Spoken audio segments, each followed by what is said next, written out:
ไปสู่สายแดนมีป้ายผูกแขนเป็นตัวแทนหนึ่งกำลังใจ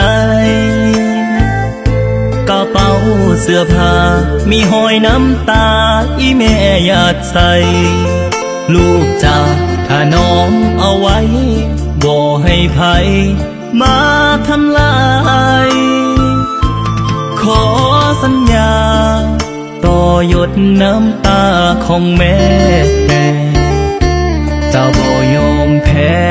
หากลูกแม่นี้ยังบ่ตาย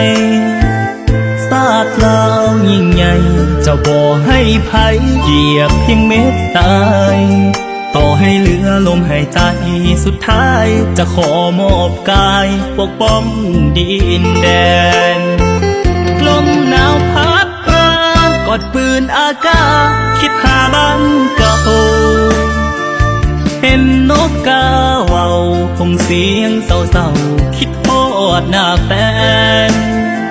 ทหารสั้นผู้น้อยกอดปืนยืนคอยกลางป่าสายแดนกำลังใจ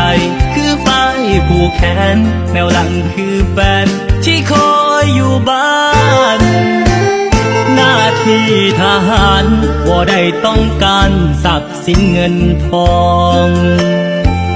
อยากเห็นพี่น้องทั่วท้องดินลาวได้สุขสำราญคือภาระยิ่งใหญ่ทุกดวงหัวใจไอ้น้องทหารหากเมื่อใดศัตรูคุกคานทหารขอเป็นแนวหน้า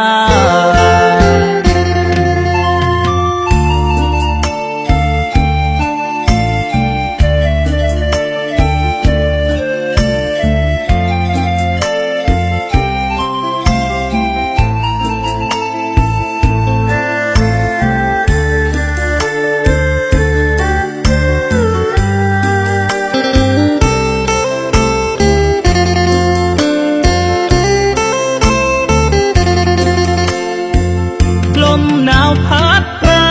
กอดปืนอากาศคิดหาบ้านเก่าเห็นนกกาเว้าคงเสียงเศร้าๆคิดทอดหน้าแฟนทหารสั้นผู้น้อยกอดปืนยืนคอยกลางป่าสายแดนกำลังใจคือไฟผูกแขนแนวหลังคือแฟนที่คอยอยู่บ้านหน้าที่ทหารว่าได้ต้องการทรัพย์สินเงินทองอยากเห็นพี่น้องทั่วท้องดินลาวได้สุขสำราญคือภาระยิ่งใหญ่ทุกดวงหัวใจไอ้น้องทหารหากเมื่อใดศัตรูคุกคานทหารขอเป็นแนวหน้า